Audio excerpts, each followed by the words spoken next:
ದೇವರ ವಾಕ್ಯ ಜೀವದ ವಾಕ್ಯ. ಆದಿಕಾಂಡ 50 ವಾಕ್ಯ 15-21. ತಂದೆ ಸತ್ತ ಬಳಿಕ ಜೋಸೇಫನ ಅಣ್ಣ ತಮ್ಮಂದಿರು, ಜೋಸೇಫನು ಬಹುಶಃ ನಮ್ಮನ್ನು ದ್ವೇಷಿಸಿಯಾನು, ನಾವು ಅವನಿಗೆ ಮಾಡಿದ ಎಲ್ಲ ಹಾನಿಗೆ ಪ್ರತಿಯಾಗಿ ಶಿಕ್ಷಿಸಿಯಾನು ಎಂದು ತಮ್ಮೊಳಗೆ ಮಾತನಾಡಿಕೊಂಡರು. ಆದುದರಿಂದ ಜೋಸೇಫನಿಗೆ ಹೀಗೆಂದು ಹೇಳಿ ಕಳುಹಿಸಿದರು, ನಿನ್ನ ತಂದೆ ಸಾಯುವುದಕ್ಕೆ ಮುಂಚೆ ನಮಗೆ ಅಪ್ಪಣೆ ಮಾಡಿದ್ದೇನೆಂದರೆ, ನೀವು ಜೋಸೇಫನಿಗೆ, ನಿನ್ನ ಅಣ್ಣಂದಿರಾದ ನಾವು ನಿನಗೆ ಹಾನಿ ಮಾಡಿದ್ದೇನು ನಿಜ, ಆದರೂ ನಮ್ಮ ಅಪರಾಧವನ್ನು ಪಾಪವನ್ನು ಕ್ಷಮಿಸು ಎಂದು ಕೇಳಿಕೊಳ್ಳಬೇಕು. ಅವರು ಹೀಗೆ ವಿಧಿಸಿದ್ದರಿಂದ ನಾವು ಮಾಡಿದ ಅಪರಾಧವನ್ನು ಈಗ ನೀನು ಕ್ಷಮಿಸಬೇಕೆಂದು ಬೇಡಿಕೊಳ್ಳುತ್ತಿದ್ದೇವೆ. ಈ ಮಾತುಗಳನ್ನು ಕೇಳಿ ಜೋಸೇಫನು ಕಣ್ಣೀರು ಸುರಿಸಿದರು. ಇದು ಅಲ್ಲದೆ ಅಣ್ಣಂದಿರು ತಾವೇ ಬಂದು ಅವನಿಗೆ ಅಡ್ಡಬಿದ್ದರು. ಇಗೋ, ನಾವು ನಿನಗೆ ಗುಲಾಮರು ಎಂದು ಹೇಳಿದರು. ಆದರೆ ಜೋಸೇಫನು ಅವರಿಗೆ, ಹೆದರಬೇಡಿ, ನಾನು ದೇವರ ಸ್ಥಾನದಲ್ಲಿ ಇಲ್ಲ. ನೀವೇನೋ ನನಗೆ ಹಾನಿ ಮಾಡಬೇಕೆಂದು ಎಣಿಸಿದಿರಿ, ಆದರೆ ದೇವರು ಒಳಿತಾಗಬೇಕೆಂದು ಸಂಕಲ್ಪಿಸಿದರು. ಇದರಿಂದ ಅನೇಕ ಜನರ ಪ್ರಾಣ ಉಳಿಯುವಂತೆ ಮಾಡಿದರು. ಇಂದಿಗೂ ಈ ಕಾರ್ಯ ನಡೆಯುತ್ತಿದೆ. ಆದುದರಿಂದ ನೀವು ಸ್ವಲ್ಪವೂ ಸಂಕೋಚ ಪಡಬೇಕಾಗಿಲ್ಲ. ನಾನು ನಿಮ್ಮನ್ನು, ನಿಮಗೆ ಸೇರಿದ ಎಲ್ಲರನ್ನೂ ಪೋಷಿಸುತ್ತೇನೆ ಎಂದು ಹೇಳಿ ಅವರನ್ನು ಸಂತೈಸಿ ಅವರ ಸಂಗಡ ಪ್ರೀತಿಯಿಂದ ಮಾತನಾಡಿದನು. ಆಮೇನ್, ಹಲ್ಲೆಲೂಯ. ದೇವರ ವಾಕ್ಯ ತಿಳಿಸುತ್ತದೆ, ಲೋಕದಲ್ಲಿರುವುದೆಲ್ಲವೂ ಅಳಿದು ಹೋಗುವುದು, ಆದರೆ ದೇವರ ವಾಕ್ಯ ಎಂದಿಗೂ ಅಳಿದು ಹೋಗಲಾರದು. ಜೋಸೇಫನಿಗೆ ದೇವರು ಒಂದು ಕನಸನ್ನು ಕೊಟ್ಟು, ನಿನ್ನ ತಂದೆ ತಾಯಿ ಅಣ್ಣಂದಿರು ಅಡ್ಡ ಬೀಳುವಂತೆ ಕನಸನ್ನು ಕೊಟ್ಟು ಆಶೀರ್ವದಿಸಿದರು. ಆ ಕನಸು ನೆರವೇರಬಾರದೆಂದು ದೇವರ ಮಾತಿಗೆ, ದೇವರ ವಾಕ್ಯಕ್ಕೆ ವಿರೋಧವಾಗಿ ನಿಂತರು. ದೇವರು ನಮ್ಮ ಸಂಗಡ ಇದ್ದರೆ ನಮ್ಮನ್ನು ಮುಟ್ಟಲು, ನಮ್ಮ ಆಶೀರ್ವಾದವನ್ನು ಕದಿಯಲು ಯಾರಿಂದಲೂ ಸಾಧ್ಯವಿಲ್ಲ. ದೇವರಿಗೆ ವಿರೋಧವಾಗಿ ನಿಲ್ಲಲು ಯಾರಿಂದಲೂ ಸಾಧ್ಯವಿಲ್ಲ. Hallelujah, praise the lord. ಅಣ್ಣಂದಿರು ತಾವೇ ಬಂದು ಜೋಸೇಫನಿಗೆ ಅಡ್ಡಬಿದ್ದರು. ನಾವು ದೇವರಿಗಾಗಿ ನಿಂತು ಅವರ ಪರಿಶುದ್ಧತೆ ನೀತಿಯಲ್ಲಿ ಜೀವಿಸಿದರೆ ದೇವರು ನಮಗಾಗಿ ಯುದ್ಧ ಮಾಡುತ್ತಾರೆ. ಹಲ್ಲೆಲೂಯ. ಸೈತಾನನ ಕಾರ್ಯಗಳನ್ನು ದೇವರು ಜಜ್ಜಿ ಹಾಕುತ್ತಾರೆ. ನಾವು ಕಷ್ಟದಲ್ಲಿ, ಕಣ್ಣೀರಲ್ಲಿ, ಸಂಕಟದಲ್ಲಿ ದೇವರನ್ನು ನೋಡಬೇಕು.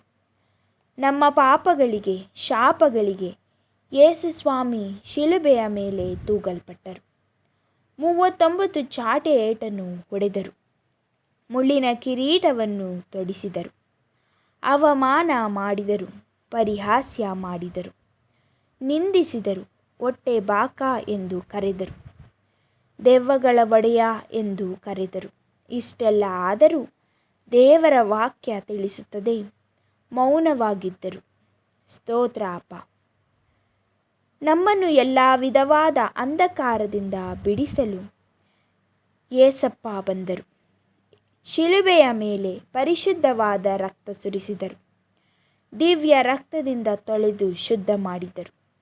ಶುದ್ಧ ಮಾಡಿದ ಯೇಸುವಿಗೆ, ಬಿಡುಗಡೆ ಮಾಡಿದ ಯೇಸುವಿಗೆ, ಮಗನ ಸ್ಥಾನ, ಮಗಳ ಸ್ಥಾನ ಕೊಟ್ಟ ಯೇಸುವಿಗೆ ನಾವೇನು ಮಾಡುತ್ತಿದ್ದೇವೆ? ಮತ್ತೆ ಮತ್ತೆ ಪಾಪದ ಜೀವಿತಕ್ಕೆ ಹೋಗುತ್ತಾ ಇದ್ದೇವಾ? ಬೇಡ. ಯೇಸು ಸ್ವಾಮಿಯನ್ನು ಇನ್ನೂ ನೋವಿಸುವುದು ಬೇಡ. ನಮ್ಮ ಬಲಹೀನತೆ, ಅಸಹಾಯಕತೆ ಎಲ್ಲವನ್ನು ಯೇಸುವಿನ ರಕ್ತಕ್ಕೆ ಒಪ್ಪಿಸಿಬಿಡೋಣ. ಯೇಸುವಿನ ರಕ್ತ ನಮಗೆ ಬಲವಾಗಿದೆ. ಹಲ್ಲೆಲೂಯ. ಯೇಸುವಿನ ರಕ್ತ ನಮಗೆ ಶಕ್ತಿಯಾಗಿದೆ. ಹಲ್ಲೆಲೂಯ. ಯೇಸುವಿನ ರಕ್ತ ನಮಗೆ ಜ್ಞಾನವಾಗಿದೆ. ಹಲ್ಲೆಲೂಯ. ಯೇಸುವಿನ ರಕ್ತ ನಮಗೆ ಆಯುಧವಾಗಿದೆ. ಹಲ್ಲೆಲೂಯ. ನಮ್ಮ ಕಣ್ಣುಗಳನ್ನು ಮುಚ್ಚಿ ನಮ್ಮ ರಕ್ಷಕ ಯೇಸು ಸ್ವಾಮಿಯಲ್ಲಿ ಬೇಡಿ ಪ್ರಾರ್ಥಿಸೋಣ. ದಯಾಳುವು ಸತ್ಯ ಸ್ವರೂಪನು ನೀವು ಸ್ವಾಮಿ, ನಿಮಗೆ ಸ್ತೋತ್ರ. ದಾರಿ ತಪ್ಪಿದವರನ್ನು ಬೋಧಿಸಿ ಸನ್ಮಾರ್ಗದಲ್ಲಿ ನಡೆಸುವ ದೇವನೇ ಸ್ತೋತ್ರ.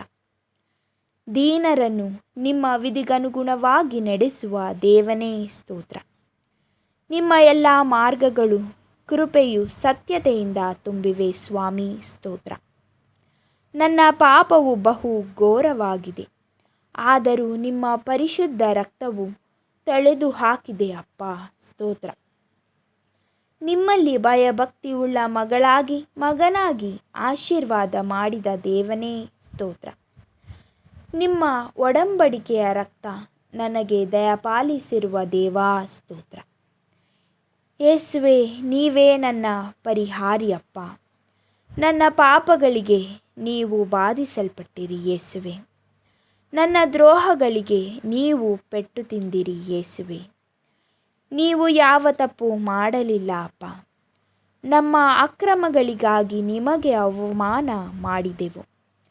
ನಿಮ್ಮ ಸುಂದರವಾದ ಮುಖಕ್ಕೆ ಉಗುಳಿದರು, ಕೆನ್ನೆಗೆ ಹೊಡೆದರು, 39 ಚಾಟಿ ಏಟು ಹೊಡೆದರು.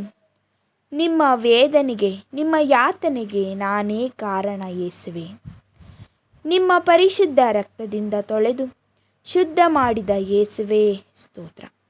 ಐಶ್ವರ್ಯವುಳ್ಳ ರಕ್ತದಿಂದ ಎಲ್ಲ ಶಾಪ, ವ್ಯಾಧಿ, ಕಷ್ಟ, ಕಣ್ಣೀರು ಬಿಡುಗಡೆ ಮಾಡಿದ ನಿಮ್ಮ ದಿವ್ಯ ರಕ್ತಕ್ಕೆ ಕೋಟಿ ಕೋಟಿ ಸ್ತೋತ್ರ. ನಿಮ್ಮ ಘನವಾದ ರಕ್ತದಿಂದ ನಮ್ಮನ್ನು ಕೊಂಡುಕೊಂಡ ದೇವಾ ಸ್ತೋತ್ರ. ಕೊಂಡುಕೊಂಡ ನಾನು ನಿಮಗೆ ಸ್ವಂತ. ನನ್ನನ್ನು ಯಾವ ಅಶುದ್ಧವೂ ಮುಟ್ಟಲಾಗದು. ಹಲ್ಲೇಲೂಯ. ನನಗೆ ಯೇಸುವಿನ ರಕ್ತ ಕೋಟೆಯಾಗಿದೆ, ಬಂಡೆಯಾಗಿದೆ, ಬೇಲಿಯಾಗಿದೆ. ಹಲ್ಲೇಲೂಯ. ಯೇಸುವಿನ ರಕ್ತ ನನಗೆ ಜ್ಞಾನ, ತಿಳುವಳಿಕೆ, ಅಭಿವೃದ್ಧಿ, ಸಮೃದ್ಧಿ, ಆಶೀರ್ವಾದವಾಗಿದೆ. Thank you fire of blood.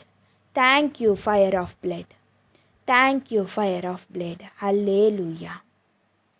Thank you power of blood. Thank you power of blood. Thank you power of blood. Hallelujah. ಯೇಸುವೆ, ಪುನರುತ್ಥಾನರಾದ ಯೇಸುವೆ, ನಮಗೆ ನಿಮ್ಮ ಶಾಂತಿ, ಸಮಾಧಾನ, ಪುನರುತ್ಥಾನದ ಶಕ್ತಿ ದಯಪಾಲಿಸಿದ ಯೇಸುವೆ ಸ್ತೋತ್ರ. Thank you Jesus. Thank you almighty God. Thank you fire of God. Thank you power of god.